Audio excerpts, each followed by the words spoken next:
hasta donde habíamos llegado, empalmaba justo con un episodio que nos interesaría, doctor, si usted puede volvernos a relatar, que es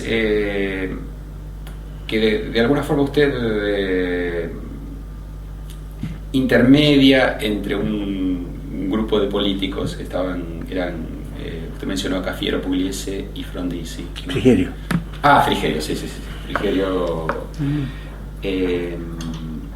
con una especie de propuesta de transición. Sí, nos gustaría nosotros cuando comenzó todo este asunto, cuando empezó la invasión a Malvinas,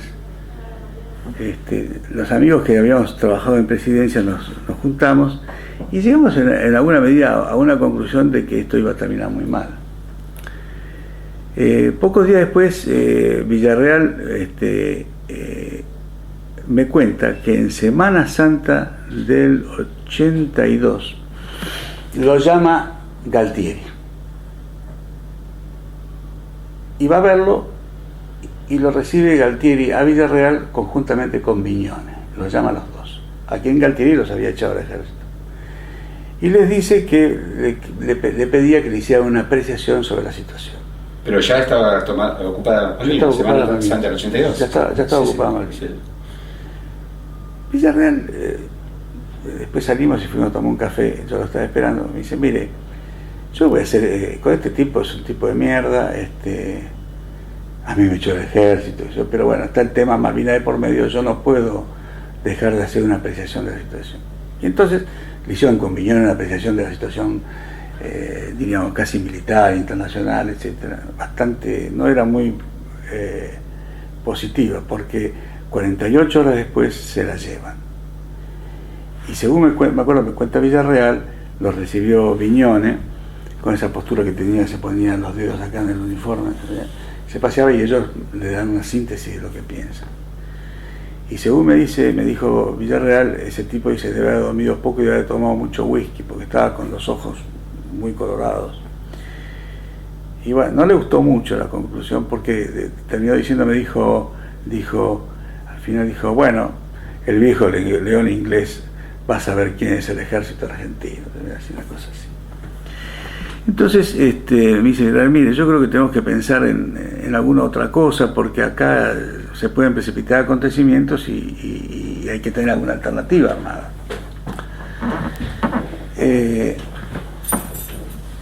Pocos días después, un amigo común, civil, nos invita a comer a la casa y dice, mira, yo soy muy amigo de Bussi, Villarreal tendría inconveniente en hablar con Bussi. Villarreal y Bussi tenían una pica venía del colegio militar. Le digo, Villarreal dice, no, yo no tengo ningún inconveniente. Entonces caímos a comer y venía como secretario de Bussi el general Viñones. Hacía de asistente de Bussi, estaba absolutamente subordinado a Bussi. Bueno, fue una comida así que se apreció, más bien fue, diríamos, un intercambio de información para la interna del ejército y las broncas que había dentro del ejército y de ellos con Galtieri, que los había echado, lo otro. De esa situación se produjeron 2 o 3 reuniones más, pero nunca se llegaba a ninguna conclusión, y Viñones siempre asistía absolutamente subordinado a Bussi. También en esos días, no sé si yo se lo conté en el episodio mío con Viola, Viola había caído y yo no lo había saludado a él. Entonces era abril del 82, por ahí, lo fui a ver para saludarlo, y de paso comentamos lo que estaba ocurriendo. Y él me dijo, mire, Jofre, Malvinas va a salir mal y hay que prepararse para lo que venga. Dice, yo estoy trabajando, yo creo que era un buen vendedor de pescado podrido porque él no tenía poder en el ejército. Me dice, yo estoy trabajando para el desemboque de la caída de Galtieri. Ajá, le digo yo, ¿y qué está pensando usted? Le dije, mire, yo creo que acá presidentes de la República pueden ser 5, me dijo. Así con el dijo, Gallino, Liendo, Villarreal, Bussi y Viña. Le digo, mire, general, dice, usted tendría que darme una mano. Le dije, mire, general, le digo, yo venía a saludarlo con motivo de su derrocamiento, con cierta demora, pero quería saludarlo. Pero el presidente que asuma, si cae Galtieri, tiene que tener un amplio consenso en los partidos políticos, porque la apoyatura de esa transición va a ser los partidos. Casino, ¿quién es? ¿Qué significa Casino? Bussi, me parece que Liendo todavía tiene más color porque es un tipo. Viñones nada, y Villarreal. O sea que la cosa, a mi juicio, dentro de lo que usted ve, es Liendo y Villarreal. Y yo le digo más, es más Villarreal, porque Villarreal es amigo de la gente de la multipartidaria, de los radicales, de algunos peronistas, provincianos.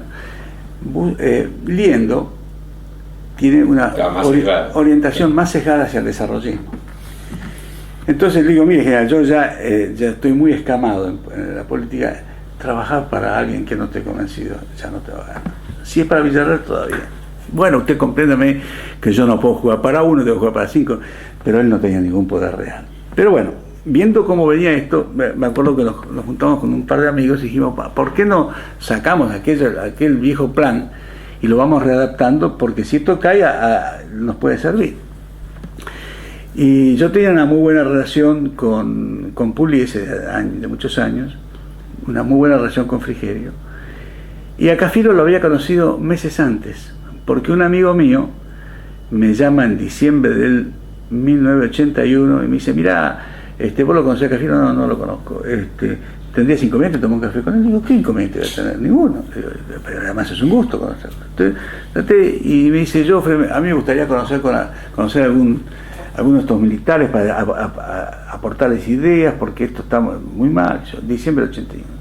Dijo, mire, general, de los militares que yo conozco, están idos, porque Villarreal, Liendo, toda esa promoción, que era la que yo más conocía, se han ido. Lo conozco porque invitaron a un almuerzo hace poco tiempo al general Iglesias, y que fue después a presidencia secretario general de la presidencia con Galtieri. Yo le puedo transmitir su inquietud. Esto ya dialogando con Cafiero. Dialogando con Cafiero. Entonces yo le armé una reunión a Cafiero con el general Iglesias, que fue en el comando en jefe de ejército, para no ir a la casa de gobierno. Y ahí siguió la cosa. Pero bueno, yo empecé a establecer una buena relación con Cafiero que se acrecienta en los días de Malvinas. ¿Por qué? Porque a él lo invitan a viajar al exterior para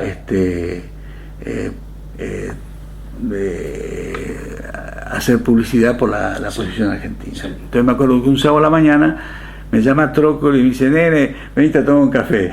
Fui a tomar un café a la casa de Trócoli y se abre la puerta al rato y llega Cafiero, que era muy amigo, y se estaban yendo. Yo le dije, mire, doctor, yo creo que usted no debería irse, pero haga usted lo que quiera, yo comprendo el patriotismo, pero esto me parece una aventura. Y entonces me acuerdo que 2 o 3 días después me llama y dice, véngase a tomar un café, se estaba por ir, y en una oficina en la calle, la esquina de Lavalle y Cerrito, que tenía ahí Cafiero una oficina. Y bueno, me comenta que se va, no sé a qué país, y me dice, bueno, cualquier cosa que usted quiera transmitirme, acá le presento al doctor Corat y usted se la transmite al doctor Corat. Y ahí estaba Corat, ahí lo conocía. Sí, claro, en esa época es la única vez que lo había visto yo, claro. Bueno, la cuestión es que nos juntamos, empezamos a rescatar aquellas viejas ideas, y lo vemos individualmente a Pugliese, Cafiero y le digo, mire, yo creo que esto se va a caer, ¿por qué no nos juntamos? Y entonces no tienen ninguna objeción en juntarse, y se juntan en casa 3 o 4 veces. Tomamos el desayuno a la mañana y se iban analizando las cosas. 1 o 2 veces cayó Villarreal. Todavía antes del 14 de junio, digamos. Antes del 14 de junio. Bueno, y entonces se empezó a debatir todo el tema de cómo sería la transición, qué habría que hacer, esto, lo otro. Obviamente no se llegó a una cosa afinada porque no se dieron las circunstancias. Pero eso se junta con la anécdota, creo que yo le conté cuando fui a Rosario, un amigo me lleva a verlo Trimarco, ya habiendo sido designado Viñones, todo eso. Y bueno, Viñones, y más que Viñones, Nicolás y el grupito que tomó el control del poder en ese momento se orientó hacia otro lado, ¿no es cierto?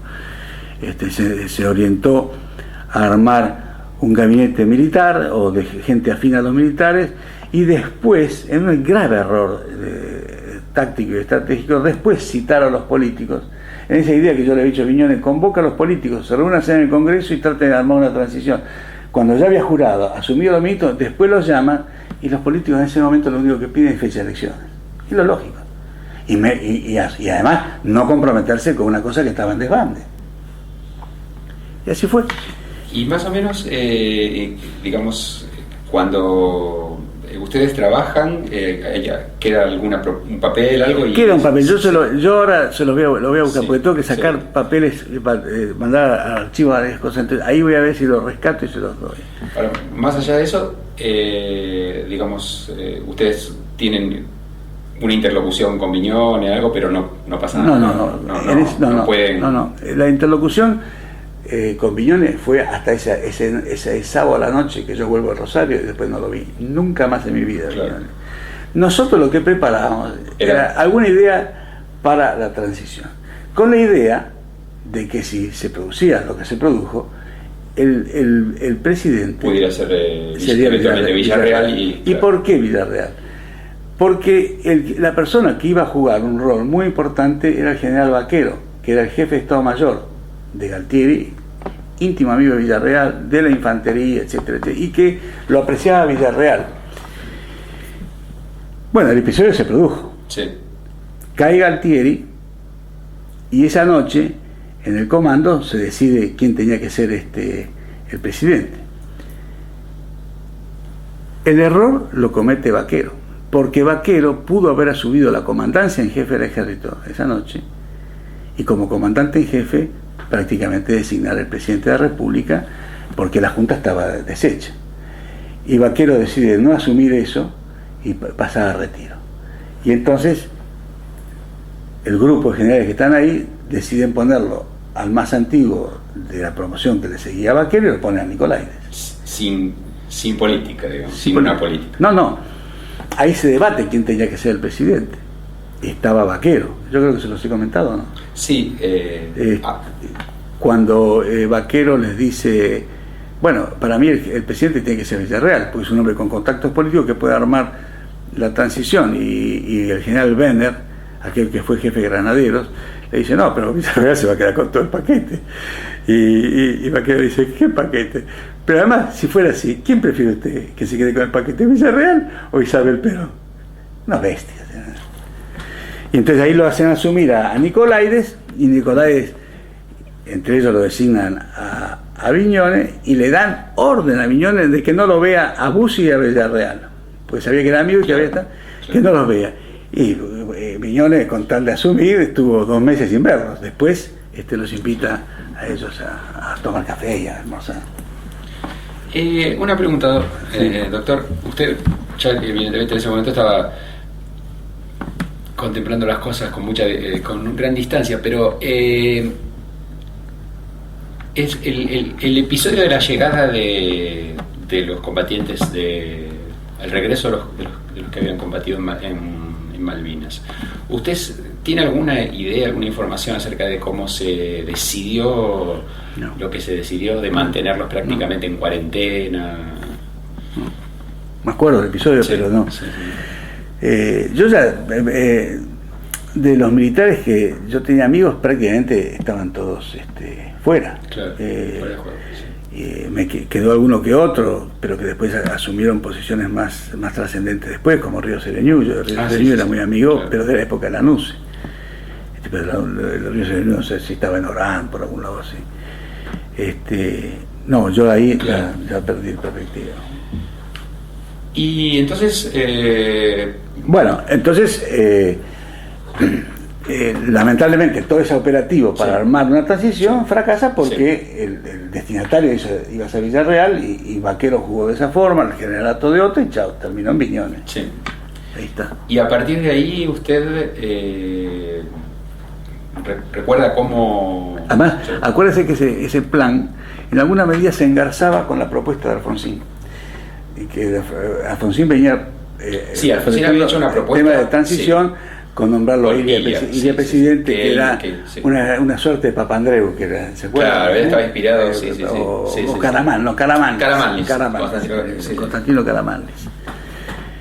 Que yo creo que si hubiera vivido Balbín, los militares lo más inteligente que podían haber hecho es haberlo buscado a Balbín, para salir así una cosa relativamente sensata. Pero ella no aceptó y... No es que no aceptaron.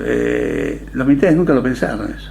Fue una rama de olivo que le tiró a Alfonsín. ¿Pero usted cree que ella hubiese estado dispuesto? Porque yo creo que difícil. Bueno, yo no sé si en un momento dado, en una crisis así, viene medio país y le dice, mire, suma. Sí, claro. Pero no. Ilia, en un desemboque electoral, no tenía chances. Claro. Porque no tenía poder. Claro, entonces... a lo mejor para cumplir una tarea. Claro. Pero bueno, no sé. Yo no sé si además... Eso habría que preguntarle a Alfonsín si él habría hablado con Ilia antes de tirar él, bueno, nos dijo directamente que no se acordaba del episodio de Alfonsín. Yo no sé si es que no quiere hablar mucho o no se acuerda, porque nos dijo no me acuerdo. Hay cosas que se olvidan, ¿no? Sí. Y a partir de ahí usted llega a un punto en que de un modo u otro está trabajando con Alfonsín. Empieza, ¿nos podría más o menos sí, bueno, cómo... yo tenía varios amigos ahí en el alfonsinismo y bueno, en un momento dado, cuando se va a abrir la afiliación, estuve con Alfonsín y le dije, mire Raúl, me voy a afiliar al radicalismo y voy a trabajar con usted. Digo, en lo que usted diga, porque yo sé que soy un usted ardiente. Y me llamó Julio Zaguier, que después fue intendente, que lo conocía yo hace muchos años, me dijo, bueno, decime el día que vas a afiliarte, así yo te espero en el comité, porque el domicilio mío era la 19, era el comité de Julio. Bueno, el día fui y me afilié. Pero yo no le quiero decir que provocó mucho lío, ¿no? Hubo varios que armaron lío, hubo una convención de la capital a los pocos días y saltó un tipo ahí a hablar de todo contra mí, qué sé yo. Pero Alfonsín me protegió y varios amigos me protegieron. Pero como yo no pretendía ser ministro, ni candidato a diputado, ni concejal, no competía, era la reacción lógica, todo aquel que oliera algo de proceso despertaba una gran reacción. Yo entablé una relación muy estrecha con Raúl Borrás. Nos entendíamos con la mirada con Raúl Borrás, y además yo tengo una gran admiración porque Borrás era uno de los políticos que veía 4 o 5 jugadas posteriores. Entonces, fui trabajando con él y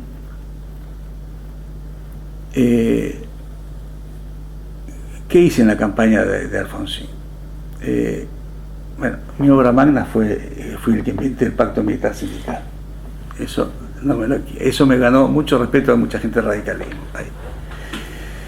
Y después le abrí una ventana a Alfonsín para conocer algunos sectores empresarios que hoy desaparecieron, porque como se ha extranjerizado la economía, realmente gente con la cual se vinculó y que aportaron dinero para la campaña.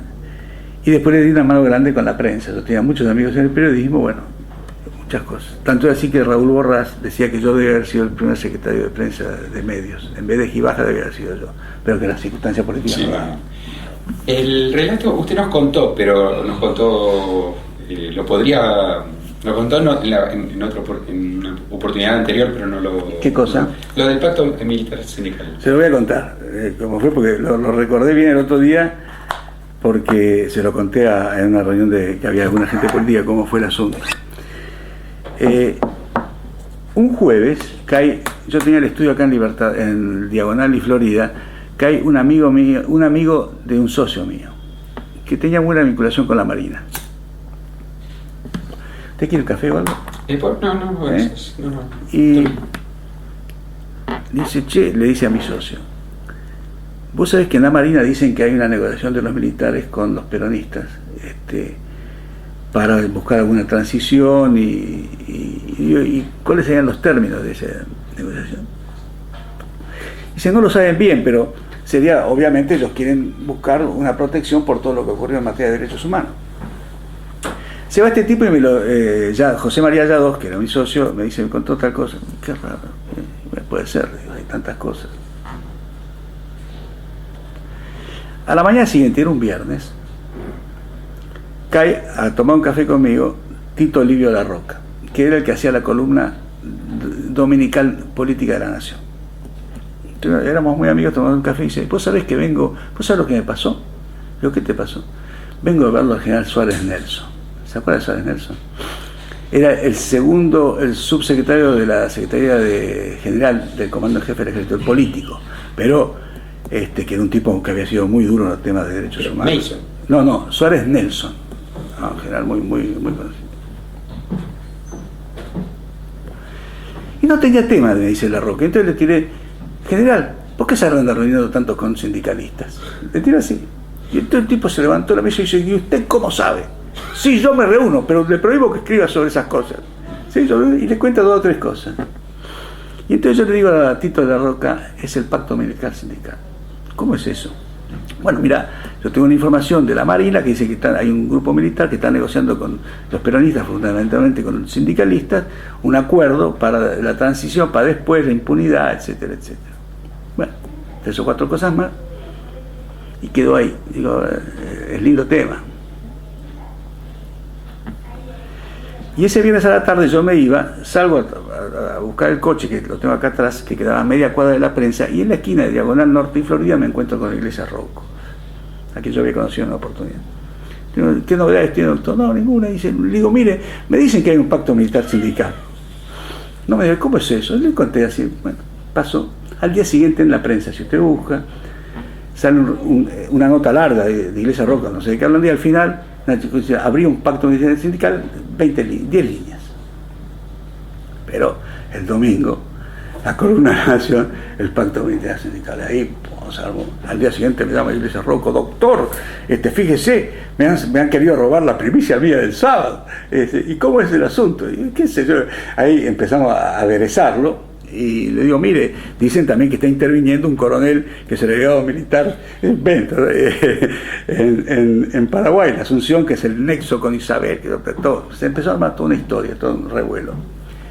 A los 3 o 4 días, en La Nación, hay una columna muy importante, está muy bien hecha, que creo que la escribió Escribano, en esa época no salían quién la firmaba, donde habla de todas las vinculaciones militares y de las promociones y las vinculaciones con los sindicalistas, las corrientes. Ahí se instala ya el tema. Sigue 20 días, un mes, y con Borrás hablábamos, y él hablaba con Alfonsín sobre si era conveniente denunciar el pacto militar sindical y esto. Y Alfonsín no se animaba, no lo veía todavía. Un día estábamos con Angelos Borrás y otro amigo y yo tomando un café y hablando del tema, y le digo, mira, necesitamos un militar que haga la denuncia del pacto militar sindical. Y este amigo nuestro dice, mira, yo soy un amigo del general de Lía, La Roca, que había sido embajador en Bélgica en la época del proceso, que estaba en cargo de hipismo en la Secretaría de Agricultura. ¿Qué tal si podrá ser él? Y le digo, vayamos a verlo, le digo. Y Angelos lo conocía porque había sido comandante del tercer cuerpo en Córdoba. Y dijo, vamos a tomar un café con él. Y entonces Angelos le dice a Borrás, ¿y qué ofrecemos? Bueno, si sale bien, decirle una embajada. Entonces Borrás dice, pero del Ecuador para abajo. Dice, del Ecuador para abajo. Entonces lo vamos a ver a Delía y le explicamos una cosa. Sí, yo también tengo la idea, qué sé yo. Y dice, bueno, usted podría hacer una denuncia de esto. Sí, dice, pero es viernes, yo me voy el lunes a Europa a un congreso de hipismo. No, el domingo me voy, era viernes. Le digo, bueno, déjeme ver si yo puedo conseguir un periodista que vaya al aeropuerto y le haga una pregunta. Entonces lo llamo a Ignacio López, que estaba en NA, creo que NA Odín. Le explico, me dijo, sí, yo te lo voy a hablar. Entonces manda un periodista y un fotógrafo. Y el tipo dice, sí, bueno, yo creo que se dice que hay un pacto, yo creo que puede ser esto, que sería un grave error, esto y lo otro. Total, que La Nación, al día siguiente, salió el cabledín con la foto, al día siguiente, de Lía de la Roca haciendo declaraciones en Ezeiza. Ese lunes, Alfonsín se iba a la tarde a España. Y almuerza en casa, Alfonsín, Víctor Martínez, Germán López, iba a ir Borrás. Y Borrás a la mañana me llama, se le había roto el auto en Tandil, estaba de gira política, me dice, mira, yo no llego al almuerzo. Me dice, habla con el jefe, me dijo, pero mira, yo te doy un consejo, prepararle una hojita con un esquema que él lo va a ver mejor así. Bueno, se hace ese almuerzo, yo me voy al estudio, redacto una carillita, y se cae Alfonsín a casa, va a almorzar esa gente, esos dirigentes radicales, también estaba Julio Sayar, y va Mañeto, la gente de Clarín, Mañeto, Citrinbrun, que era el secretario general, Morales Solá y alguien más. Entonces, antes de entrar al living de mi casa, que estaban esperándolo, yo me reúno con Alfonsín en el escritorio y le digo: mira, Raúl, pasa este tema del pacto sindical, acá le preparé unas líneas que me sugirió Raúl Borrás que se las diera. Y dice: a ver, pero las leyó. Y dice: bueno, está bien. Yo le ponía: bueno, el pacto sería tales puntos. Digo, lo interesante de esto es que el radicalismo quedaría en la oposición y lo dejaría al peronismo vinculado con el desemboque. A diferencia del 58, cuando es Balbín el heredero de la Revolución Libertadora, cuando, a diferencia del 63, Ilia tenía su sector colorado contra los azules, pero a diferencia también del 73, que el hijo, digamos, el candidato de los militares era Balbín y no Cámpora. Muy interesante. Dice: bueno, mire, yo me voy a España, en todo caso vuelvo el lunes que viene, el lunes de la semana que viene volvemos a hablar de nuevo. Le digo: está bien. Y me dice: ¿y si lo dice Germán López esto? No, le digo: Raúl, Germán López no tiene envergadura, ¿no? Y Víctor menos aún. Le digo: yo creo que tiene que ser usted. Le digo: mire, acá, ahí es donde yo creo que le di en la médula. Le dije: mire, Raúl, esta es una pelota que está picando, la va a agarrar Oscar Allende y le va a hacer el gol. Y que a Alfonsín lo corriera alguien por izquierda y le sacara esa pepa. Le gusta. Bueno, está bien. Guardó el papel, almorzamos. Yo lo veía: Alfonsín cavilaba, preguntaba algunas cosas, hablaba. Y a las 3 de la tarde viene la doméstica de casa y dice: hay un señor Caputo que viene a buscarlo a Alfonsín. Era Dante Caputo. Entonces Alfonsín se va en el auto a E6 con Caputo. A las 7 de la tarde, teléfono Ignacio López. Che, me dice: tu jefe se largó con el pacto sindical. ¿Cómo? Le digo: sí. Hizo declaraciones para Canal 3 y acá las hemos levantado, y ahí, pum, se armó todo el asunto. Entonces, al día siguiente seguía llamando a Alfonsín de España: díganle que me manden más argumentos. Y vuelve un domingo, y yo lo voy a ver ahí al departamentito que tenía en la calle de San José, creo que era. Y Alfonsín se paseaba por el despacho. Estaba preocupado. Mañana voy a hacer una conferencia de prensa, voy a denunciar el pacto sindical. Estaba más convencido que yo. Y hizo una conferencia de prensa espléndida. Sí. Después terminó en la querella de Lorenzo Miguel contra él, esto y lo otro, que después cuando gana las elecciones la desisten, ¿no? Pero esa fue la historia del pacto. Excelente. ¿Usted juega al ajedrez, doctor? No, poquito, pero no mucho. Yo sé que cuando comienza el gobierno... Bueno, gana Alfonsín las elecciones, claro. Yo colaboré con él, gana las elecciones Alfonsín, estuvo muy bien Alfonsín, un caballero. 2-3 días antes me llama y me cita a tomar un café en el Hotel Panamericano. 2 o 3 días antes de las asumir. Elecciones o no, de asumir. Perdón, días antes de asumir, él estaba convencido de que podía ganar las elecciones. Sí, quería ganar. Sí, me acuerdo del gran debate que hubo sobre si el último acto se hacía en la cancha de River o en la 9 de julio. Sí. Y el comité de campaña quería hacerlo en la cancha de River. Yo estaba ahí en una reunión un día y llegó Nocilia. Y dice: vengo a ver a Alfonsín, no hay nada que hacer, quiere la 9 de julio. Y bueno, hubo que hacer la 9 de julio con gran éxito, ¿no? Sí. Bueno, gana, yo no lo vi a Alfonsín hasta 2 o 3 días antes de que asuma, me llama y voy a verlo. Bueno, tomamos un café y me dice: bueno, Ricardo, le quiero decir que yo en este momento no le puedo ofrecer nada. Digo: Raúl, yo no quiero nada. Digo, yo honestamente no quiero nada, porque todo lo que huela a proceso es una tea ardiente y yo conozco mis limitaciones. Digo, hay que dejar pasar el tiempo en política. Lo que ocurre, me acuerdo, con los arroyos cordobeses. ¿Cómo se llama de los arroyos cordobeses? Digo: mire, los arroyos cordobeses nacen allá arriba en la montaña, con el deshielo viene el agua cristalina bajando, y a medida que va bajando va arrastrando tierra, piedras, pasto, barro.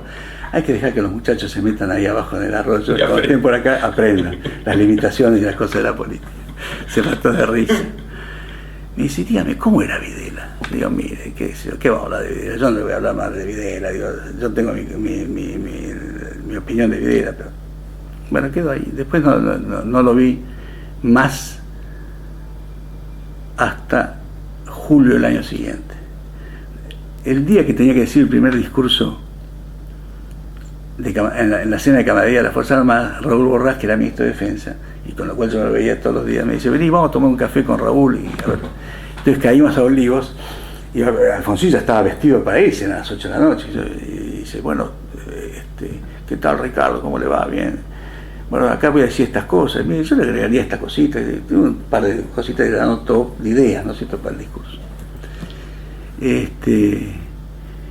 Y después Alfonsín lo vi muy poco. Me llamó una vez en enero o febrero del 87, cuando él hace una crítica furibunda contra Clarín, que cayó muy mal. Entonces me llamó y dice, mire, Ricardo, usted que tiene muy buenos amigos, ¿por qué no me actúa un poco de mediador con hidalguía? Dice, yo no voy a perder la hidalguía. Pero a ver si amigamos un poco. Bueno, empezamos a hacer unas gestiones, unos almuerzos de Mañeto con Zurruil y todo. Pero yo al poco tiempo tuve una enfermedad y estuve 4 meses fuera de juego. Ahora, hasta julio del 84, usted, siendo presidente, la primera vez que lo ve a Alfonsín, pero estaba, digamos, desempeñando alguna función. No, lo que pasa es que tenía en el Ministerio de Defensa a Raúl Borrás, que era muy amigo mío, y Horacio Jondrea como un hermano. O sea que usted era una especie de asesor informal. Sí, informal, y para el tema militar, en el cual dije, yo no me quiero meter porque ya me han traído tantos disgustos los militares que no quiero saber nada más del asunto. Sí participé, me acuerdo de un almuerzo, en varios episodios ahí militares, varias crisis, pero en la crisis aquella que lo renuncian al general Pianta. Pianta fue Arguindegui, el primer jefe de Estado Mayor, el segundo Pianta, y después llega Río Sereño. Y estábamos almorzando un sábado en la casa que ocupaba Borrás, del ministro de Defensa, que era un departamento que había pertenecido a la Marina. Y dice, bueno, Pianta ya no va más, no da para más este asunto. Y le digo, bueno, ¿a quién van a nombrar? ¿Y a vos qué te parece? No sé, ¿cuál es el de usted? Me parece que el mejor que viene es Río Sereño. No me cabe la menor duda. Es un tipo democrático, con experiencia, conocedor bastante de los civiles. No es por mi opinión, yo creo que ya lo tenían decidido que fuera. Me dice, ¿y por qué no te vas a verlo a Río Sereño? Le digo, escuchame, Raúl, sábado, largarme yo a Rosario, era comandante del segundo, no, estaba en el segundo cuerpo, no me acuerdo dónde estaba Río Sereño. No. Me dice, ¿y quién va a ir de su jefe, Tomás? Yo le pregunto, ¿y qué te parece Sánchez? Yo Sánchez lo conocía mucho porque fue secretario privado de Videla, conociendo teniente coronel y ya era general.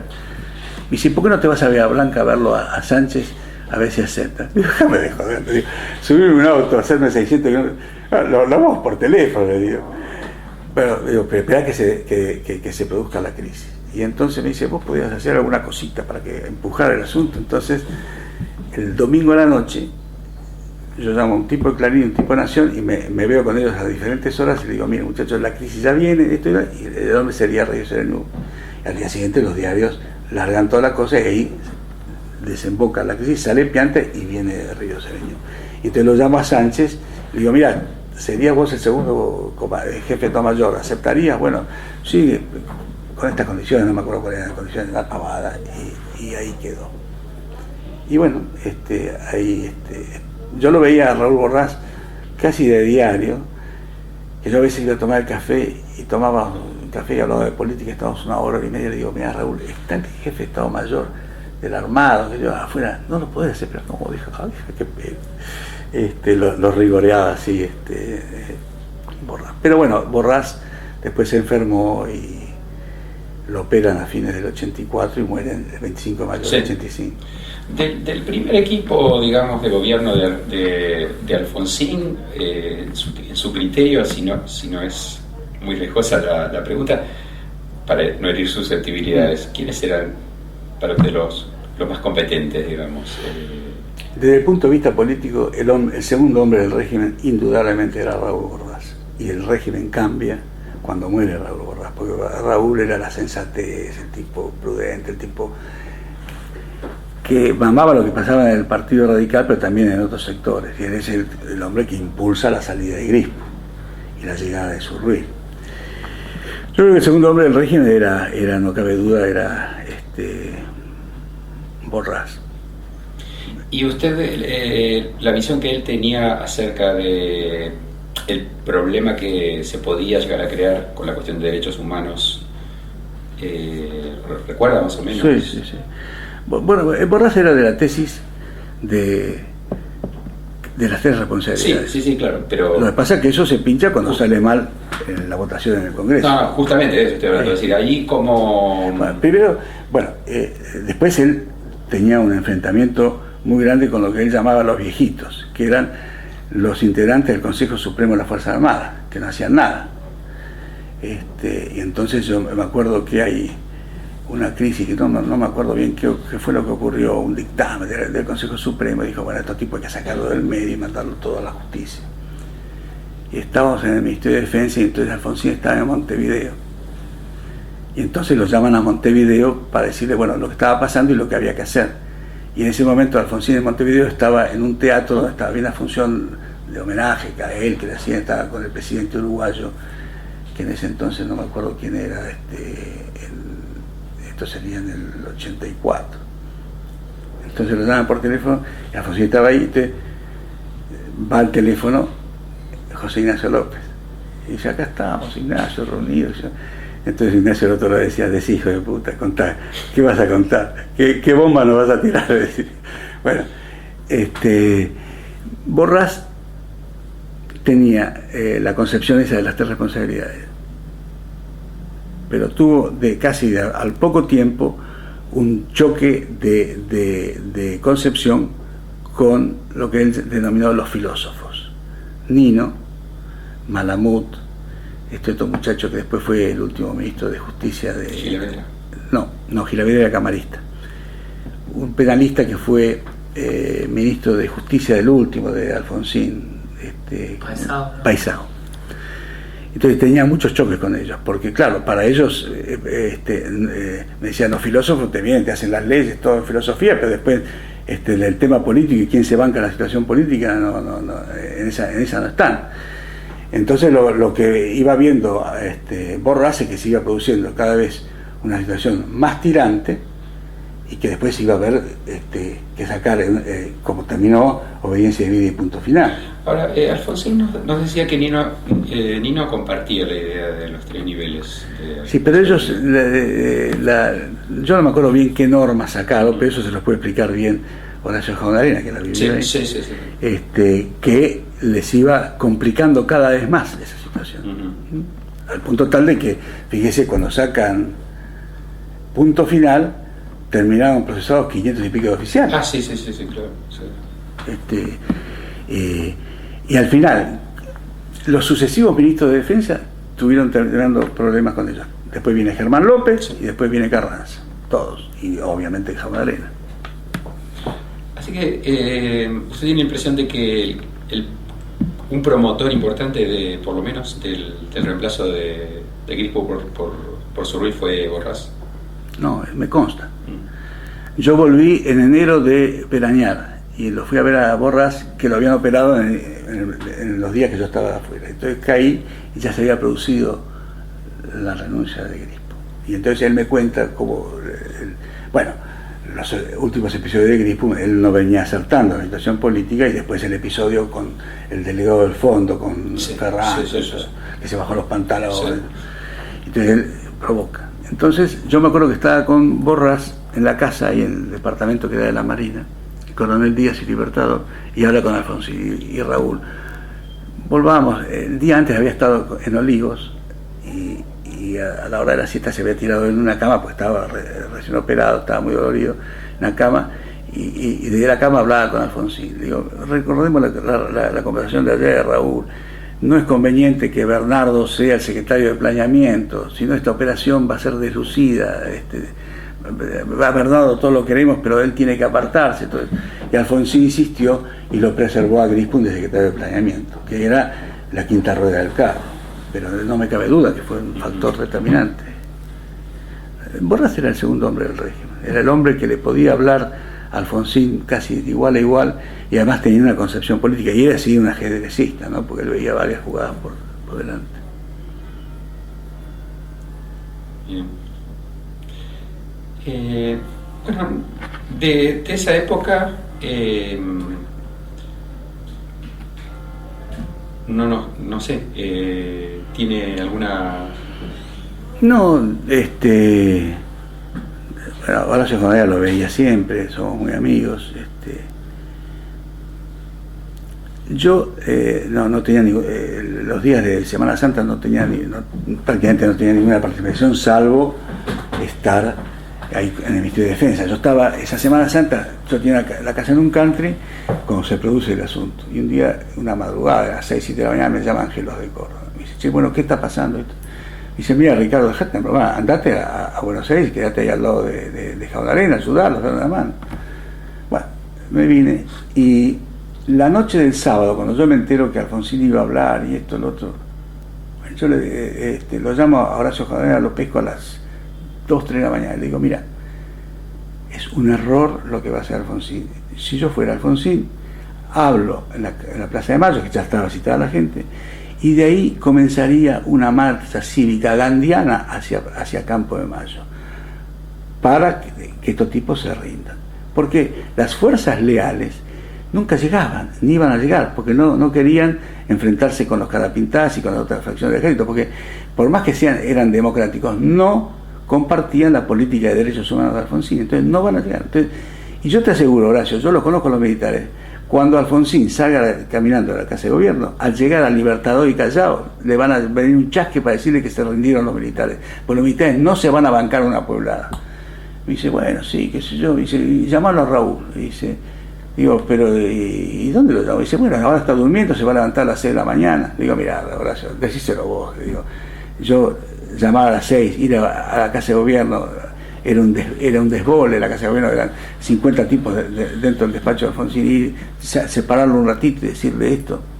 Bueno, ese fue quizá el cargo de conciencia que tengo de no haberme ido esa de mañana. No digo que lo hubiera convencido, sí, pero sí, por haberme dado la idea. Claro, porque si yo no me equivoco, lo que estaba, digamos, por dirimirse era más bien el tratamiento político, digamos, el papel de Alfonsín en términos de liderazgo presidencial. Porque él insiste, y creo que dice la verdad, en que él no negoció, sino que ya tenía tomada la decisión de, digamos, de la ley de punto final, ¿no? Mire, yo creo que los radicales, tradicionalmente, cuando han sido gobierno, no han tenido una buena política militar. Al militar hay que ordenarlo. Usted, cuando entra a negociar y a familiar con el militar, pierde. El militar yo me acuerdo una vez conversando con Rodolfo Martínez, que fue ministro de Interior el último ministro de Defensa de Frondizi y el ministro de Interior de Guido, en 2 oportunidades, me decía Rodolfo, decía, mire Ricardo, a los militares hay que darles orden. Usted no puede empezar a discutir y a negociar. Claro. Y ese fue el error de Frondizi 1000 veces, y de Alfonsín también, porque en esos días de la crisis de Semana Santa hubo 50 negociadores. Está contado en las memorias de Alfonsín, en la carta que Jaunarena le manda sobre el desarrollo de la crisis de Semana Santa. Entonces Horacio Jaunarena ya había conseguido que los tipos se iban a rendir, se iban a entregar, todo, y cuando cae a Campo de Mayo para los detalles finales, Rico le dijo, no, mire, esto no lo voy a hacer, pues yo tengo otro mensaje del presidente distinto a lo que usted me está proponiendo. ¿Y quién era? El Cholo Pos, el entonces intendente de San Isidro, sí, que había ido con otro mensaje, y seguramente lo había mandado Cotino Cilia. Entonces, cuando usted manda 50 tipos a negociar, arruina todo. Pero digo, en lo esencial, la decisión de Alfonsín estaba tomada. Es posible, yo no lo sé. Que ahí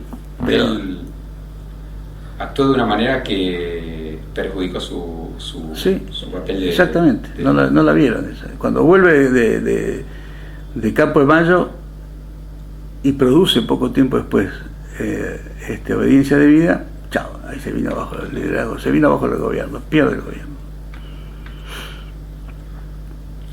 Era verdad. Después con Alfonsín yo tengo muy buena relación, me ayudó mucho en la campaña de Angelos. Yo fui el que dirigió la campaña de Angelos.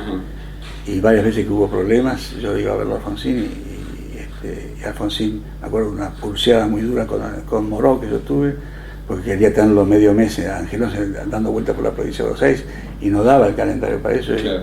Una pelea bestial, y fui a verlo a Alfonsín y Alfonsín me dijo, déjeme yo hablar con Leopoldo, es un muchacho que se pone nervioso en las campañas electorales, pero al final aceptó el criterio nuestro, ¿no es cierto? Y las veces cuando se larga la campaña el 30 de octubre del 88 en Ferro, conmemorando lo que fue el 30 de septiembre, o el 30 de septiembre, Alfonsín larga el 30 de septiembre del 83 su campaña con el acto de Ferro. Angelos la larga el 30 de septiembre del 88 y habla Alfonsín primero. Entonces, sin que sepa Angelos, yo lo fui a ver a Alfonsín y le digo, mira Raúl, le pido un favor, usted es el orador más brillante que tiene el radicalismo, no lo aplaste con su discurso, Angelos. No, me dice, no se preocupe, Ricardo, yo voy a hablar 5 minutos y chao. ¿Entendió? Habló 5 minutos brillante y chao. Y 2 o 3 veces que hubo así problemas. ¿Y usted recuerda el episodio en el cual, Angelos pide públicamente la renuncia de lo viví. ¿Podría referirse a él? La situación estaba muy mal. Sí, eso. Yo me acuerdo cuando devalúan un lunes, más que devaluar, deja de intervenir el mercado. A la noche me llama Marcelo Stubri y me comenta, bien se tomó tal decisión. Le digo, Marcelo, el dólar se va a las nubes, la elección está perdida. No, vas a ver, Marcelo, vas a ver así. Bueno, viene todo ese lío. Y un día, era un jueves, a mediodía, a la mañana, me llama Francisco Mesadri.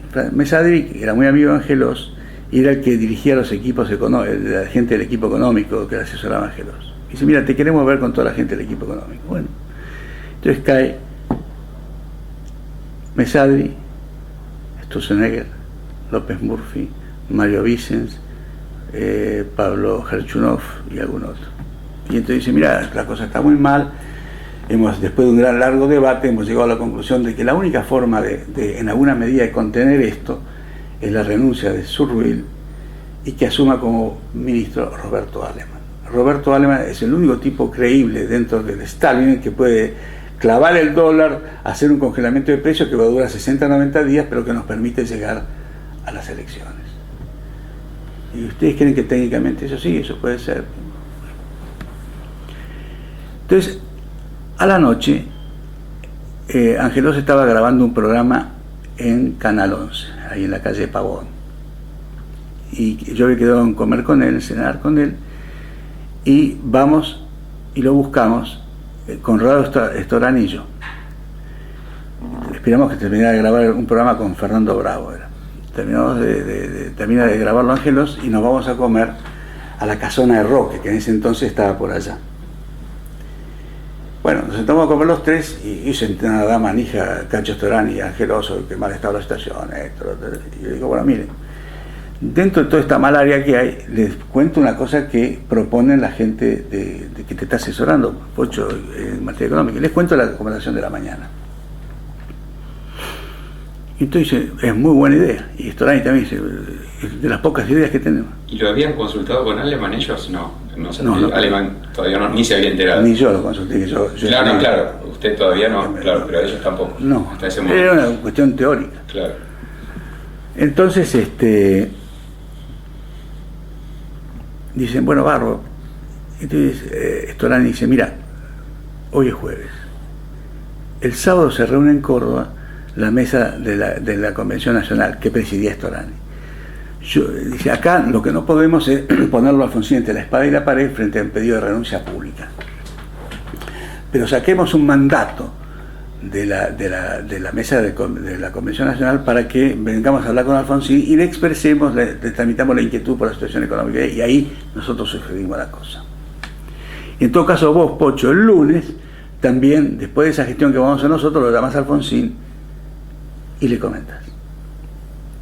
Bueno, salimos del restaurante y como Storani se iba para San Isidro y quedaba de paso que yo, para pasar frente a mi casa, me dice, ¿quiere que lo lleve Ricardo? ¿Cómo no? Me dice, bueno, entonces me lleva y Ángela se va solo hacia el Hotel Crillon, que era donde estaba viviendo. Entonces Storani me deja en casa y dice, bueno, esperemos que esta cosa salga.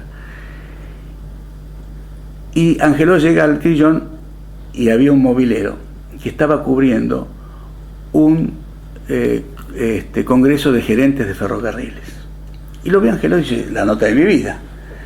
Y entonces le hace un reportaje, Ángelo se presta, y entre las preguntas, eso de Surruil. Sí, dice, yo creo que se debería ir. Tipo, los pasan a las 3 de la mañana, pero Radio Continental, creo que era, se da cuenta de lo que tenía, y a partir de las 7 de la mañana empieza, Cuando yo llego a la oficina de la campaña, a las 10 de la mañana ya era un hervidero terrible. Y me llama Storani y dice, Ricardo, esto se fue de este muchacho le faltó coraje. Claro, yo creo que Ángelo le daba temor o tenía una relación de respeto tan grande por Alfonsín, respeto reverencial, que no se atrevía el lunes a llamar y apoyar la cosa de Storani. Se fue al diablo, todo fue un escándalo.